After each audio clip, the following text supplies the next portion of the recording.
시편 119편 65절부터 제가 읽습니다. 여호와여, 주의 말씀대로 주의 종을 선대하셨나이다. 내가 주의 계명들을 믿었사오니 좋은 명철과 지식을 내게 가르치소서. 고난 당하기 전에는 내가 그릇 행하였더니 이제는 주의 말씀을 지키나이다. 주는 선하사 선을 행하시오니 주의 율례들로 나를 가르치소서. 교만한 자들이 거짓을 지어 나를 치려하였사오나 나는 전심으로 주의 법도들을 지키리이다. 그들의 마음은 살쪄서 기름덩이 같으나 나는 주의 법을 즐거워하나이다. 고난 당하는 것이 내게 유익이라. 이로 말미암아 내가 주의 율례들을 배우게 되었나이다. 주의 입의 법이 내게는 천천 금은보다 좋으니이다. 주의 손이 나를 만들고 세우셨사오니 내가 깨달아 주의 계명들을 배우게 하소서. 주를 경외하는 자들이 나를 보고 기뻐하는 것은 내가 주의 말씀을 바라는 까닭이니이다. 여호와여, 내가 알거니와 주의 심판은 의로우시고 주께서 나를 괴롭게 하심은 성실하심 때문이니이다. 구하오니 주의 종에게 하신 말씀대로 주의 인자하심이 나의 위안이 되게 하시며 주의 긍휼히 여기심이 내게 임하사 내가 살게 하소서. 주의 법은 나의 즐거움이니이다. 교만한 자들이 거짓으로 나를 엎드려뜨렸으니 그들이 수치를 당하게 하소서. 나는 주의 법도들을 작은 소리로 읊조리리이다.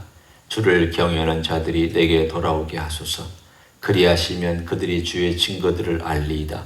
내 마음으로 주의 율례들에 완전하게 하사 내가 수치를 당하지 아니하게 하소서. 아멘. 오늘 우리는 두 대목을 읽었습니다. 이 두 대목에 보면 몇 가지 공통 분모들이 등장합니다. 거기에 69절 그리고 78절 두 군데 보면 교만한 자들이 거짓으로 이 시편 기자를 어렵게 한다는 표현이 나옵니다. 67절에나 또는 69절에 또는 71절에 이 고난과 이 교만한 사람이 어떤 상관관계가 있는지는 명확하지는 않습니다. 그러나 일단 이 표현을 보면 교만한 자들이 거짓을 지어 이 시편 기자를 치려한다. 이것이 오늘 본문 69절에 나와 있고 또 78절에 보면 교만한 자들이 거짓으로 나를 엎드려뜨렸다. 한쪽은 계획을 세우고 있다라는 내용이고 뒤에 나온 표현은 이미 엎드려뜨렸다. 다른 표현으로 하면 어떤 모양으로든지 이 시편 기자를 힘들게 해서 넘어지게 하거나 비틀거리게 하거나 힘들게 했다라는 표현이 뒤에 등장합니다. 그래서 이 두 개를 연결해서 보면 아마도 약간의 시간의 격차가 있는 듯이 보입니다. 주변에 있는 사람들이 거짓으로 시편 기자를 계속 넘어뜨리려고 도모하다가 어느 순간인가 시편 기자가 그 거짓된 어떤 것들에 의해서 그게 물리적인 힘인지 혹은 사상적인 것인지 우리는 정확히 알 수 없지만 비틀거리고 힘들게 되었던 어떤 상황을 맞닥뜨리게 되었습니다. 세상에는 그런 일들 많습니다. 꼭 누군가가 나에게 신체적인 어려움을 가하거나 물리적인 힘을 가해서 넘어뜨리는 것을 우리가 얘기하지 않더라도 우리 힘들게 하는 것들 참 많이 있습니다. 과거로부터 우리 한국 사람들이 받아왔던 많은 영향들, 종교적인 영향, 샤머니즘적인 영향, 또는 그런 사상을 갖고 있는 기독교인들, 또는 그러한 믿지 않는 사람들 주변에서 나에게 계속 압박을 가하고 스트레스를 가합니다. 물론 이 땅에 우리가 이렇게 이민사회처럼 조그마하게 폐쇄되어 있고 사람들을 잘 만나지 않는 그런 상황에서 살다 보면 그걸 잘 느끼지 못할 수 있습니다. 그러나 내가 만약에 누구든지 만나서 교제할 수 있고 또 주변에 아는 사람, 친구들이 많이 많은 예를 들면 한국 사회.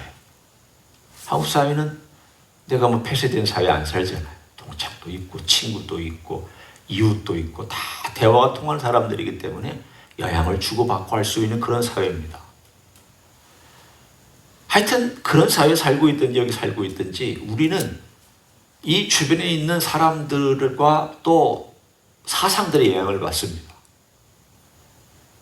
과학적으로는 우리 젊은 친구들은 친화론의 영향을 받습니다. 환원주의의 영향을 받습니다.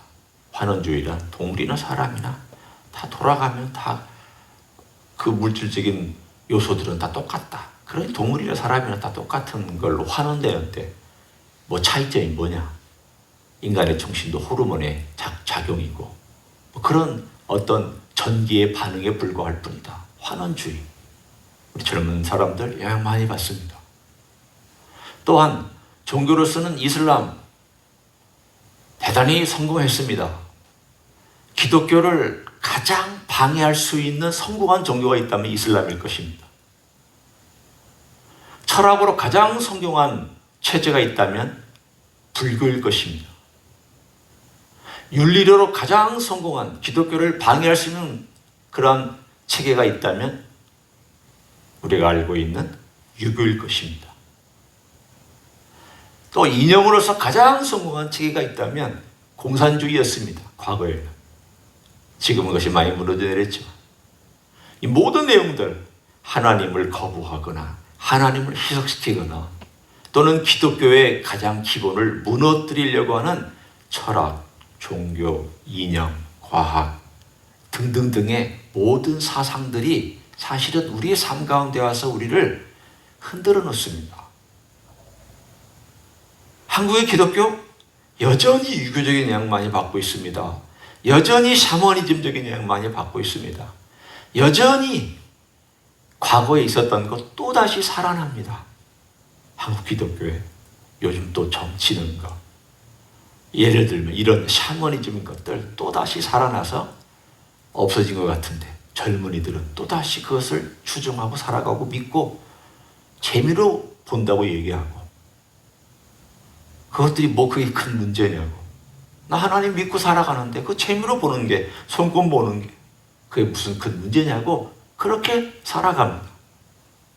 예를 들면 그런 사람들이 주변에 있을 때 오늘 본문에 있는 것처럼 그 이야기를 우리가 그대로 적용하자면 거짓을 지어서 69절에 말하는 것처럼 교만한 자들이 거짓을 지어서 거짓된 사상, 거짓된 모함뿐만이 아닌 그냥 일반적으로 내 삶 가운데서 내 속에 너는 그렇게 하나님을 믿어야 되느냐. 그 당시에 한번 상황으로 우리가 돌아가서 생각해 봅니다. 다신교가 그 시대는 일반적이고 대다수가 믿는 종교입니다. 어떻게 신이 하나라고 있다고 믿느냐? 어떻게 신이 하나만 있느냐? 신이 많아야지 이 신도 믿고 저 신도 믿고 그래야 네가 안전하지. 여기 가면 이 신. 한국이 그러지 않았습니까? 바다에 갈 때는 용화, 산에 가면 산신령, 집에 오면 부엌의 신, 장독대에다가 정화수 놓고 빌어야 되고 부엌에다가 뭐 갖다 놔야 되고 옛날에 우리 어머니 할머니들이 다 했던 거죠. 요즘도 그러는데 아니 지금 이 시편을 지었던 2000년 적어도 2600년, 2700년, 2800년 전에 이 시편을 지었던 그 시대는 얼마나 이 다신론이 사람의 뼛속 깊숙이 들어있었겠습니까? 돌아서면 다신론인데. 그러니 하나님만을 섬기고 산다는 것이 대단히 외로운 일입니다. 외로운 투쟁입니다. 지금 우리가 기독교인으로서 똑바로 정신 차리고 살고 바른 사상과 바른 자세와 바른 마음과 사랑을 가지고 기독교의 그 주님이 가르치신 것을 실천하며 사는 것도 대단히 외로운 일입니다. 그 시대는 더 외로웠습니다. 그러니 교만한 자들, 여기서 교만한 자들이라고 하는 것은 뭐 뻐기고 의시되는 그런 교만한 자들이라는 뜻이 아닙니다.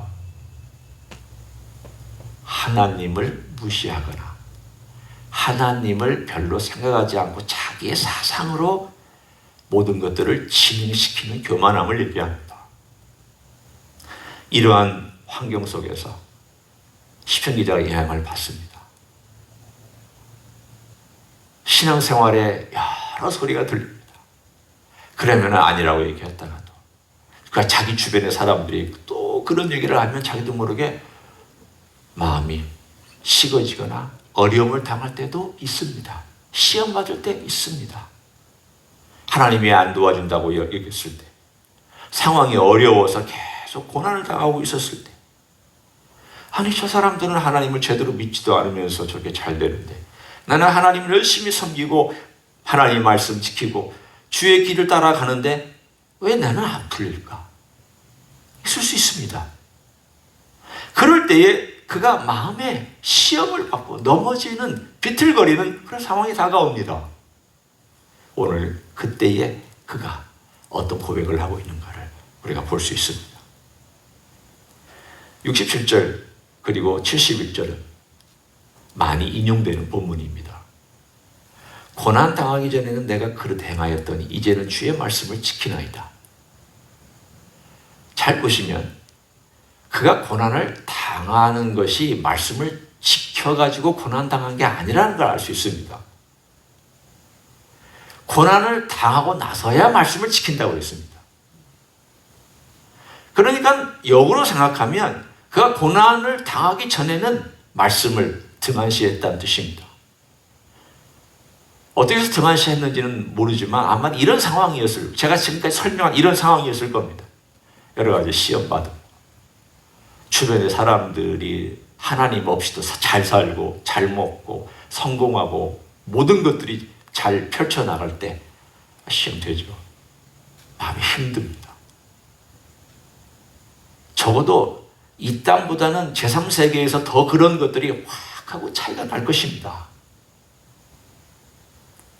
그런 상황 속에서 있는, 그런 여러 가지 조건이 열악한 환경 속에서 있는 사람이 하나님 믿어도 과연 잘 될까 의심하고, 내가 지금 하나님 말씀을 지키는데 이게 제대로 가는 것일까, 여러 가지 마음의 자신감도 떨어지고, 그래서 하나님 말씀을 지키고 하는 열심도 툭 떨어지고, 그러고 나서 고난을 당하게 되었습니다.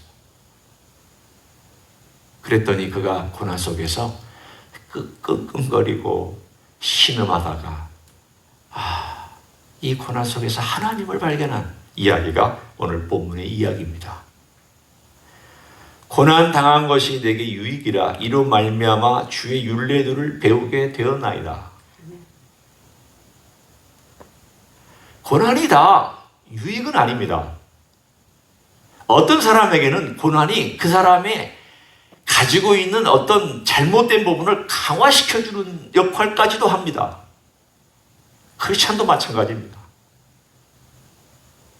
쭉 목회하는 지난 30년을 돌아보면서 저까지 포함한 모든 인생들과 크리스찬들과 교회 안에 있다고 생각하는 대상들을 놓고 봤을 때 고난이 왔지만 유익이 안 된 사람도 생각보다 많습니다. 어떤 사람은 고난이 유익이 되고 어떤 사람은 고난이 유익이 안 됩니다. 왜 그럴까요? 이 시편 기자는 고난이 유익이라고 얘기합니다. 왜냐하면 자기가 그렇게 경험하고 있었으니까. 그리고 그렇게 경험했으니까. 왜냐하면 비록 이 사람이 말씀에 대한 열정이 떨어지고 여러 가지 상황 때문에 시험에 들었습니다. 하지만 그의 마음이 늘 어디로 향하고 있었느냐 하면 하나님을 향하고 있었고, 그가 불평을 하더라도 하나님께 하고 있었고, 그가 하소연하더라도 하나님께 하고 있었습니다. 마음이 어려울 때 그의 마음에 투덜거리는 모든 소리가 사람을 향하지 아니하고 하나님을 향하고 있었다는 게 차이입니다. 자기의 불평이나 속에 있는 것들이 사람을 향한 사람은 고난이 와도 그 고난이 다 사람에게 쏟아져 나갑니다. 왜 저 사람 저 그래? 저 사람은 저 정도밖에 못해. 쟤는 왜 자꾸 저래? 이렇게 되기 쉬운데 그 모든 것들을 하나님께 가져가서 하나님, 자 지금 왜 이렇습니까? 하나님 이거 어떻게 하면 좋겠습니까? 제 마음의 열정도 사라져 버렸습니다. 그리고 이 상황을 보면 저는 왜 이렇게 힘들고 어렵게 이런 상황 가서 끙끙대고 살아가야 합니까? 그러면서 하나님 말씀을 붙잡고 또 하나님 앞에서 주님 앞에서 막 씨름하고 그렇게 하다 보니까 어느 순간인가 하나님께서 내 마음속에 깨닫게 해주시는 그 마음을 열어주시는 마음의 상태를 바꿔주시는 그러한 탁한 티핑 포인트가 생기기 시작했습니다. 그것이 바로 시편 기자가 경험한 것입니다. 씨름하지 않는 사람은 그런 포인트를 경험하지 못합니다. 갈등하다가 하나님 왜 이게 안 될까요? 하나님 왜 기도응답이 이렇게 더딜까요? 하나님 왜 이렇게 힘들까요? 하나님 왜 이렇게 고난이 떠나지 않을까요? 왜 이렇게 여러 가지 상황 가운데서 제가 하는 일들이 어려움이 많을까요? 라고 계속 하나님을 붙들고 씨름하고 있다가 그 어떤 순간 내가 정할 수는 없습니다. 어느 순간이라고 내가 말할 수는 없습니다. 그렇지만 어느 순간인가 그렇구나. 이 상황 속에서 하나님께서 이렇게 깨달음을 주시는구나. 하나님 이렇게 나에게 이런 것은 이런 것이다라고 내게 들려주시는구나. 마치 누군가가 내게 조용한 소리로 말씀하시듯이. 그래서 그걸 가지고 다시금 자기 자신이 깨닫고 오늘 본문에 있는 내용들이 다 그런 내용들입니다. 고난 당한 가운데 있었던. 그리고 75절에는 더 깊이 깨달은 내용이 이렇게 표현됩니다. 여호와여 내가 알거니와 주의 심판은 의로우시고 주께서 나를 괴롭게 하시는 성실하심 때문입니다. 얼마나 성숙한 표현입니까? 주님이 나를 괴롭게 하심이 성실하심 때문이라고 말할 수 있습니까? 처음에는 그런 말이 안 나옵니다. 주님 왜 그렇습니까? 꼭 이렇게까지 하셔야 됩니까? 이렇게 얘기하죠. 고난이 있고 힘들면. 그러다가 하나님 말씀으로 붙잡고 씨름하고 하나님께서 깨우쳐 주심을 내가 갖게 되는 어느 순간부터 마음에 이 표현이 나오기 시작합니다. 주님께서 저를 다루시는 방법은 옳습니다. 주님이 저를 제일 잘 아십니다. 제가 얼마나 연약한 인생인지 아십니다. 제가 어디가 문제가 있는지를 아십니다. 제가 무엇 때문에 제일 잘 넘어지는지를 주님 아십니다. 주님께서 판단하시고 주님께서 심판하시고 징계하시는 것은 옳습니다. 정확합니다. 성실하심, 저를 사랑하시는 성실하심 때문에 하시는 거라고 제가 깨닫게 되었습니다. 시편 기자의 깨달음은 너무 멋진 성숙을 향한 깨달음이었습니다. 오늘 이런 깨달음이 우리에게 있다면 얼마나 귀하고 멋지고 아름답겠습니까? 주님께서 옳으십니다. 주님 저를 대하시는 모든 것은 틀림이 없습니다. 주님은 저를 실수하지 않는 분이십니다. 주님께 저를 맡깁니다. 배우게 도와주시옵소서. 이런 마음으로 주님께 계속 씨름하며 맡겨가는 인생에게 주께서 말씀하시며 아름다운 영적인 세계로 우리를 이끌고 가르치시는 줄로 믿습니다. 그런 하루 되시기를 예수님의 이름으로 간절히 축원합니다. 기도하겠습니다. 주님 고맙습니다. 영적인 세계로 들어가는 것이 가만히 있어서 되는 것이 아님을 압니다. 게을러서도 되지 않는 것임을 압니다. 피상적으로 살아가서도 되지 않는 것임을 압니다. 우리는 이런 씨름하는 과정과 괴로워하는 과정이 꼭 필요하기 때문에 주님께서 주시는 줄로 믿고 감사를 드립니다. 주여, 이 과정 속에서 주님 붙들고 씨름하기 원합니다. 주님 외에는 다른 선택이 없고 주님 외에는 다른 해결이 없고 주님 외에는 우리가 호소할 다른 대상이 없기 때문입니다. 주여, 주님께서 우리를 행하심이 성실하십니다. 인자하십니다. 그리고 우리를 사랑해 주시고 지금까지도 우리를 버리지 아니하신 것 감사드립니다. 우리에게 주시는 모든 것 주의 목적과 선하신 뜻대로 이루어 가고 계시오니 그 모든 것에 맡길 줄 아는 마음, 자세 허락하여 주시옵소서. 이제는 우리 구주 예수 그리스도의 은혜와 하나님 아버지의 극진하신 사랑과 성령 하나님 교통하심의 역사가 여러 가지 하나님의 없다라고 또 하나님 자기 마음대로 만들어내고 혹은 이렇게 믿으라고 저렇게 믿으라고 혹은 우리를 유혹하고 넘어지게 하고 힘들게 하는 상황 속에서 혹은 고난 속에서 우리 주님과 씨름하며 믿음의 깊이로 영적인 세계로 나아가기를 소원하는 이 자리에 참여한 모든 종들 위에와 주임지 히스기의 위에와 이민교회들과 한국교회들과 선교사님들 위에 이제부터 영원히 함께 하실지어다. 아멘.